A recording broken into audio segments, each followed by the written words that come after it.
Right. We're finally here. This is called Let's Make a Record. And I'm here with my mixing engineer, Mr. Andrew Haller. I've got several thousand questions to ask you. Nice. So, you worked on my last two records, All You Need Is Soul and Hell California, and you are currently working on my new record, as yet untitled. We've been doing records together, and so we have a bit of a relationship. Yeah. Do you want to tell the story of how we actually met? It's a good story. Yeah. So we've got a mutual friend, Darren Householder. I've known him, gosh, 30 plus years now. And he just rings me one day. I'm at home in the middle of doing something as usual. And he's like, "Hey, what's up?" No, not much. Yeah, I'm working with Jizzy on his record right now. Just seeing what your availability is here. We need an engineer to come in and kind of help out. We're having a problem. Yeah, sure. Let me know when. And in my mind, I'm thinking, tomorrow, next day. Friday might be good. He's like, "Well, can you be here in an hour?" So of course, drop everything you're doing, put it on hold, and then you go to the session that needs you. And that's See, how. Darren had good instincts on that one because what happened was we were working at Tim's studio where we're currently working now because Right. you're in Arizona now. I We am. used to be in LA, and I was driving and staying with Darren, and we were recording in LA. Anyway, so we're at this guy's studio, and Tim goes, "I have to go out of town, so I'm going to have a sub come in and work with you guys." And this guy was a fucking idiot. I mean, he came in and he started erasing parts, Oh no. and I'm freaking. Yeah, so he called you, and you came in and like AAA, you know what Yeah. I mean, Right. That's funny. and saved the day, and so it was all good. Yeah, it was fun. That was a good one. I think we've So, but yeah. anyway, so we have worked on records together, and so tell me who you've worked with in the past, other than yours truly. Shoot, from Ozzy, Don Henley, 50 Cent, Jennifer Lopez, Mana, Santana. Were you at that P Diddy party? No. I got to tell you though, when I started out, him and his crew were around, and I think it was 97, 98 ish. They were around, and they kept the studios going at the record plant. Let me tell you, but nothing too crazy. Just a lot of work. Well, that's a lot of people. That's cool. What, as just an engineer, recording engineer? Yeah, engineer, recording engineer. Basically, yeah. For the people I just mentioned, those are a lot of record plant people that were coming through, and I was engineering those. Were you Right. a staff guy? I was, yeah. Starts out you start out as an assistant. If you're lucky, you start out as assistant. Sometimes they start you out as a runner. You got to work your ass off, move up to an assistant. But I got hired as an assistant and just didn't look back, and then just worked your butt off, and then you just kind of you slide into engineering, and then you transition to exclusively engineering. Then you're like a staff engineer more or less, and then you just kind of then you're independent. You know. You know what's cool is that you are also a guitar player, which helps a lot, because you're also a musician, and so you know that side of the fence as well. I think it helps a lot. Yeah, I think it does. It helps to be a musician of some sort if in this business. If it's funny because a lot of engineers are drummers. I don't know why that is, but a guitar player, whatever, just for pitch reference, timings, performance. Uh-huh. Well, and for tuning, especially because we record guitars and vocals and stuff like that, and tuning is a big issue. And so it's good to have that second set of ears, you know what I mean? Because once you put it on tape and you start stacking guitars, one out of tune guitar screws everything up. Yeah, This is our third record. And what have we learned? patience. You know, Compromise. yeah, understanding, love for one another. A lot of love, a lot of Buddhist style love. Yeah, Yeah, we had a couple of nice disagreements. I yeah, think on the first record there was some yelling. yeah. I mean, it's. I think you learn how people work more and more. That's just all it is. Well, and you as and I mean I'm producing my own records, And you have probably acted as a producer yourself, working with different bands and stuff like that. Yeah. So your people skills have to be sharp. You know what I mean? You got to learn when to push and not to push, and how to deal with people, how to deal with people's inconsistencies. You know what I mean? How do you tell someone that they suck? Right. You know what I mean? How do you do that? It's hard. From my experience, it's just that it's working with a band. If you're getting hired to engineer, it depends on the kind of the caliber of the band. If they're established, they're got their stuff together and they're touring or whatever, and you're coming in, you're just pretty much engineering. There's not a whole lot obviously to do in that case. But if it's a local band that thinks that they do and they need help, you've seen them live and they've got timing problems and the guitar parts are sloppy and the sections don't make sense.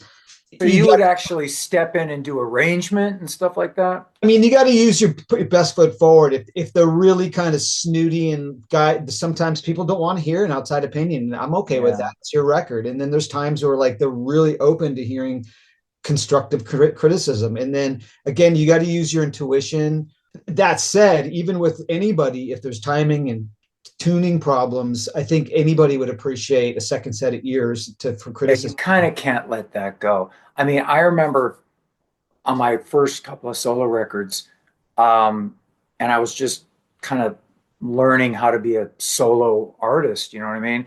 I would have arguments with my engineers at the time, and they would be telling the engineer, look, he's the client. The client's always right. You got to do what the client wants. But he had such a sort of emotional investment in the music. Lines were crossed, and it ended up okay. Yeah. But you know what I mean? You have to, I guess that comes with experience. Yeah. You have a clear vision, so that really helps. I don't get in the way of any of that whatsoever, I mean. But if there's guitar parts that are wobbly here and there, I call them out, and all the drums are basically done. You've got, so there's not you're the artist that pretty much has envisioned all of it, and you've done all your vocals, you've done all the pre-pro. Is The it unusual? Let me ask you something. Yeah. I tend to cut people off, so just bear with me. Is it unusual to work with a guy like me that kind of micromanages every single drum fill and every single riff and overdub, and you know what I mean? Um, In your experience. it's not unusual. It's not. I mean, it can. Okay. Yeah, it's So not. I'm not a dick, in other words. No, you're the not at all. Not at all. Trust me, I've worked with them that are hard to work with, and no, it's not a problem because singers have a vision. I do work with singer songwriters and stuff, and they may have opinions about drum parts or fills and things like that. And sometimes they voice them, sometimes they don't. If I'm programming them, they're not so nitpicky. But if a player is being paid, then it's a different ball game too, because then there's no going back. You're not programming anything, so Right. you should have exactly what you want. So let's talk about how you and I basically work together and make records. On the last record, Yeah. Hell California, and I think the other one before, you were in action. I was actually in the room with you and we were engineering guitars with Darren Householder, who actually is playing on this third record. So I was actually in the room, or we were on FaceTime. So we were sort of doing it live. And I had talked about how we had the SG and how we were having tuning problems and kind of a thing. And some engineers like to use just digital plugins and stuff, but we tend to go with the real deal, the real Marshalls Yeah. recorded through real amps. Yeah. I mean, I just like that better. I don't like simulators. Yeah. I agree 100% with you on that. It's okay for it's maybe clean sounds, I guess, here and there. I've Mm-hmm. never been sold on it. I'm a maybe I'm old school or a purist, but they sound great. Why try and change that? Well, there are, and we taught, and you have a piece of gear that we call Magic Mike, Yeah. which is it helps the guitar. It warms up the digital guitar to make it sound more analog. And that's about as far as we go. You know what I mean? It really does work. It really does warm it up and make it sound, like tape. Yeah. But that's that's about as far as you can go. I mean, if your drummer has good mic pre's, like Chili does, he's got all Neve mic pre's, then you're going to get a good sound. You're going to get Yeah. a good raw sound. And that's what we tend to go with. I mean, I'm talking about my own records. I don't want my record to sound like modern metal. I want it to sound contemporary, but also organic, kind of like the Guns N' Roses Love Yeah. Hate sound. That's what I like. Yeah. Yeah. I think we get it there. It's competitive, that's the So thing. how we work basically is right now our drums are done, our bass guitar is done, guitars are I guess are mostly done. They have to be sent to you, but they're Yep. done. Yeah. And you're sending me basically rhythm tracks to listen to, the bed, so to speak. And, okay, this sounds good. This sounds good. Maybe this needs something. But once we get that, we have to sit and pick apart the song for the overdubs. Then once we get all those little, it's like putting little pepperonis on the pizza. Yeah. You know what I mean? Yeah. Once we get all the pepperonis set to where we like it and stuff like that, then basically you go away, and get into your space. How long does it usually take you to say get just a first draft of a good mix? Yeah. So we kind of work that way, and it's like working with the mix in hand, so to speak. So when we start out, we get the tones that we like. So we in the general picture in broad strokes, so to speak. So and then at that point, it's a matter of just sort of getting more into the analog side of things and listening, critical listening with the drums, bass, guitars, and then working on dynamics too. So there's excitement. It's not just a static tone that you're hearing. So there's some, building and excitement. Well, you have to do movement. That's another part of a Pro Tools digital mix is it goes like this. It's linear. Yeah, And so what you have to do is I always tell you this is another little yeah, thing is you do swells. You swell into a chorus. You know right, what I mean? And it goes whoop, and then your chorus or your first verse, first verse because the ear can hear that and it's distinct and it kind of telegraphs that you're going somewhere. sure, And some guys do these mixes and they're just linear, man. And there's no, as you say, dynamics and stuff like that. And you have to do that in a digital recording. You know what I mean? Because you're not actually doing moves, so to speak, on an old school board. so there's that first phase that you just mentioned. The second phase is really just going through and then getting a mix together, and that can take me anywhere from a day to two. Generally, I try and be objective, take ear breaks, come back, A/B stuff, listen to our old stuff, listen to new stuff, make sure it's exciting and etc. And then at a certain point, I might just say, I really need your input on this, and then we send it off, and you get back. Well, how it works, and generally, if you've got like 75% of it, you send it to me, and then we make little fixes. And generally they're minor. Every once in a while, you got to replace the carburetor or something, but generally they're very minor for levels, where the vocal sits in regards to the guitars, Yeah, or you know what I mean. Sometimes you got to fix one little drum because it's a little late. In Pro Tools you can adjust a kick drum or a snare if it just sounds funky. You know what I true, mean? sure. Pretty much everything's Or yeah, fixable. Yeah, one little vocal note can be slightly sharp and you can fix it. You know what I mean? Stuff like that. And then it's where the levels are and the dynamics. And then we'll probably go back a couple of times, two times, three times, generally, until, and I'm listening too. I'm listening on my phone. I used to listen in the car, but now we don't do that anymore because it used to be with CDRs. yeah. And then we compare it. Like I said, we compare it to what we've done.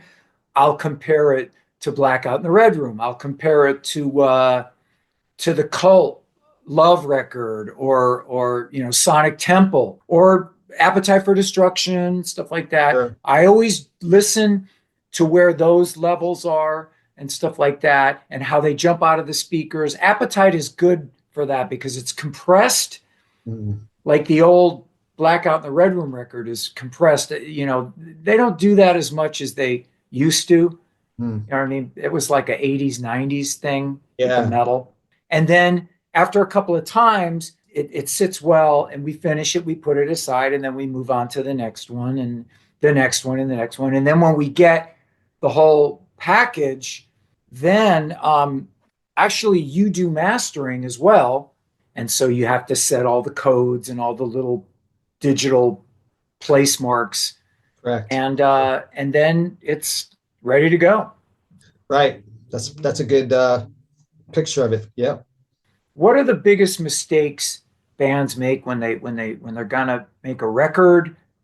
They come to you, you refer to them, you might go see them at a gig to kind of get an idea and listen to their demos. And so what are the mistakes, like a band that hasn't got a lot of experience come in, and I mean, Yeah, it could range from just having a player that's just not up to snuff, but that's like one of their buddies, and that's more important than getting the best musician for their music. And there's variables built into that decision too. So there could be decisions like the drummer's timing is going to be an issue, or maybe lack of pre-production, lack of thought for the arrangements, things like that, and they're just kind of winging it, and they were pre-production. yeah, they're just winging these ideas and they don't think about like, maybe the second verse should be a little shorter than the first verse, or maybe there needs to be a bridge, just production pre-pro, to even ranging to like thinking about and this is maybe more of an engineering thing, but just their tones, after that you make suggestions gently. You got a lot of gain going on here on these amps here. I don't know. It sounds like an early Metallica record. I'm not sure if I'd want Wow. to just an idea. Let's maybe, what do you think about this? What do you think of that? So maybe being open-minded in general to certain those You top. know, the thing about not having your shit together, it's going to cost more Yeah. because you're paid by the hour, or say, like in our case, we have a certain set amount per song. When you record me, or when you record Darren Yeah. rather, it's a straight hourly wage. What are the general hourly budgetary things for engineers like such as yourself? They're probably somewhere in the 30 to 50 range, depending on somebody's overhead. If they can afford to and they like working with certain people, they might take a little less. Or if some people have more overhead and they don't have any flexibility, they're going to charge more because they got to give maybe $20 to the engineer, and then 30 goes to the guy that owns the studio. So those are the sort of variables. It's in that range, 30 to 50, more or less, I feel. Basically, I mean, the biggest mistakes young bands have is that they're not ready. I always remembered that back in my day, we used to make demos.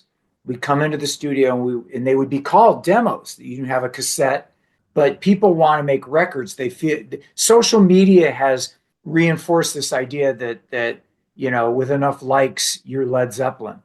You know what I'm saying? And people Yeah, come in and they don't want to, maybe they don't want to hear that your drummer can't play to a click track, and how are we going to make this happen? And they get defensive, you know what I mean? for sure. And weird about it. And I think it's a mistake. I think somebody needs to be like some sort of a diplomat in the band. If you've got four people that are all with equal voices, it's sort of like it's good, but it's bad. Somebody gently needs to say, let's take it this direction. Let's work on this. Let's work on that. And I think people need to be open-minded. If people are stubborn, then that's a problem. Yeah, getting back to your comment about the demos, it used to be, yeah, you could be phenomenal players would go in and they'd cut stuff on cassette tapes or 8 tracks, 4 tracks. And it was a demo because it was on a cassette tape, and those are just the limitations of it. But now, if you take your time, you pretty much can have an album quality material, with not much money at your home, or go to a local studio and spend a fraction of money on just the Well, drum. that's it because, and this goes into my next question, that with the advent of streaming, Yeah. it has limited bands making records. Bands used to make records because bands used to be able to sell records. That's changed. So have you seen this reflected in your business? Yeah, it's awful. It's awful. The budgets are terrible.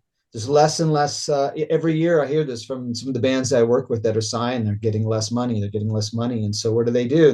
They make cuts here and there all over the place. But Well, people will now sell their music as merch, and that's kind of the only way to sell it. CDs or vinyl actually, is a big deal.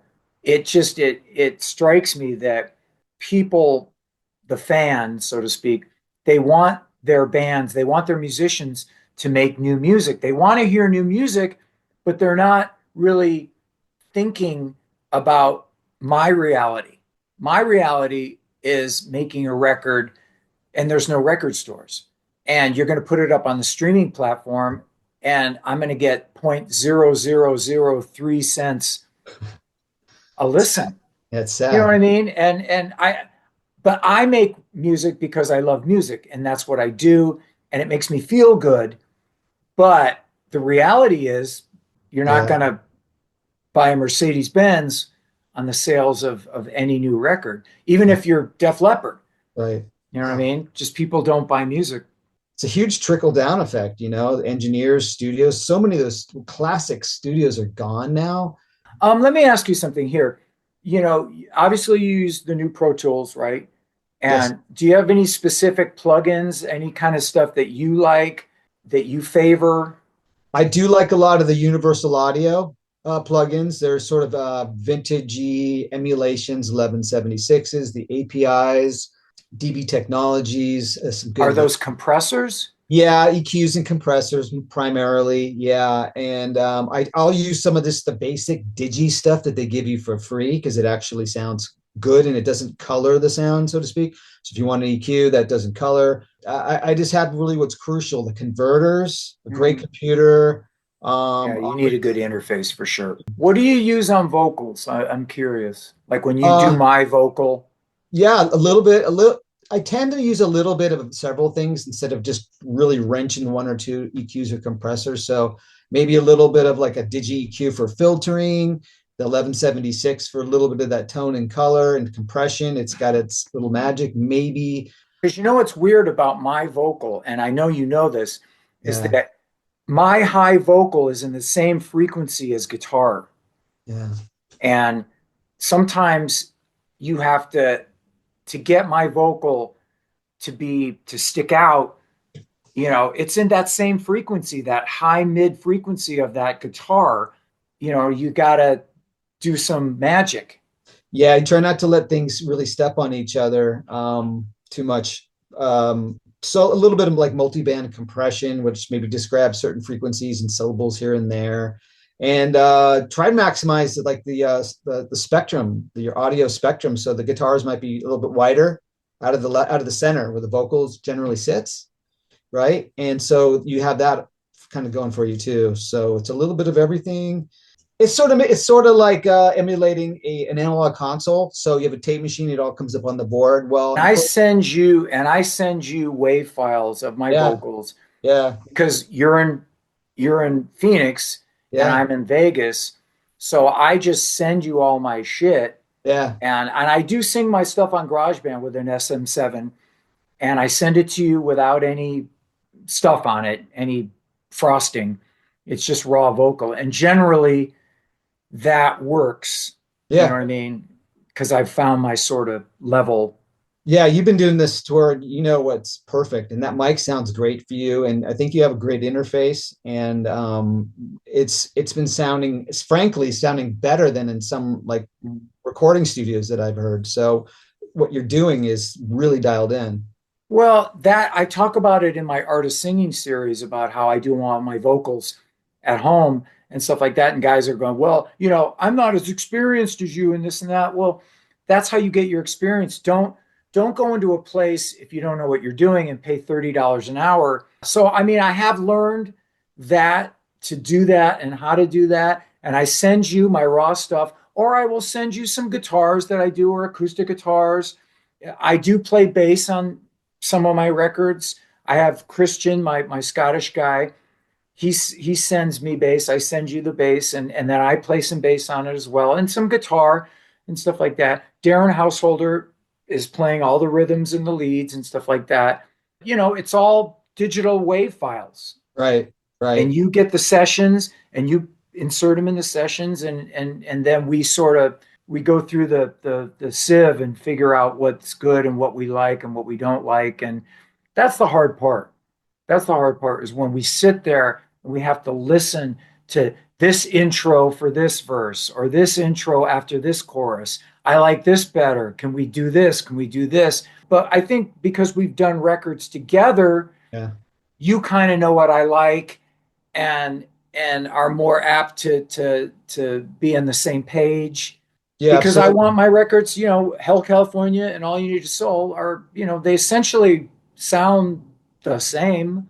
How would you classify this new music as opposed to, say, the other records? I mean, I feel like it's a little rawer, maybe a little punkier, a little more edgier, in your Funky. face. Yeah, I mean, for lack of a better term, it's rock and roll. Don't get me wrong, but I feel like it's kind of a little, it's jizzy, but a little bit more like straight ahead in your face with a little bit of I would say a punk, a tip of the hat to like the old like 70s, 80s New York punk scene. Someone said it was like Orange. Did you say it was like Orange County I rock? think that was Tim, Darren's engineer. Suicidal Yeah. tendencies, Yeah. having it sound essentially, like a love hate record, but maybe more on the side of the anarchy, you know what I mean, and a little less ballady, you know Right. what I mean, a little me shouting, me doing some stream of consciousness shit, kind of just talking some shit. Right. You know what I mean? Which I don't know. Everyone asks, what's your record like, or how is this one different? It just depends on how the collection ends up Mm. being. You don't go into it. I don't go into it going, well, I need a power ballad. It comes out, and it becomes the collection as you write these songs. And they do tend to, you know what I mean? They sound like a record, but they're you in whatever, 2024 or 2023 or whenever I wrote Right. these songs. So Right. Yeah. That's a good analogy. Yeah. And I mean, you paint, you do sort of visualize it as it sort of comes to fruition too. You might say a tweak here, a tweak there, let's adjust here or there that you may not. And that's the beauty of it. You have that option, and you can make it. It's never quite perfect, but that's the beauty of music anyways. It's never supposed to be, but it's close to it anyways. okay, well, I think we're going to be done. You and I are going to have to go to work soon, Yeah. because you're getting all these tracks and we're having a little bit of a back and forth. I just wanted to give everyone, since we are actually in the middle of doing this record, because everyone on my YouTube channel, they go, we like the Hollywood stories, man. We like the funny videos, but it can't all be groupie stories, man. There has to be some serious shit. And Yeah. when you're in the middle of doing a record, it is serious and it's fun.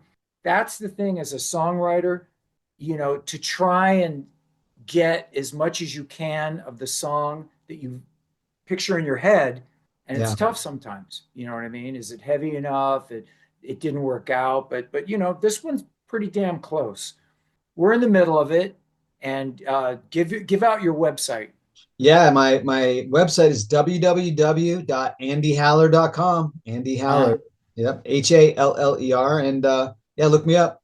You can see yeah, all my. because see, you're in Arizona, Mhm. but it doesn't matter now. You can record bands anywhere, and you can mix bands anywhere. You can record Yeah, bands, I mean, because you're, through FaceTime and stuff like that. That's how we've been doing it. Sounds good. And I know I'll be talking to you quite soon. I'm sure. I got And stuff ready to send you pretty soon here. that's right. That's right. And I've made you a YouTube star, so get ready for lots and lots of adulation. Okay, I got to get ready. I'm gonna go All shave. those offers are going to be rolling in. Thanks, Jizzy. All right. I'll talk to you soon. Bye. Take All right. care.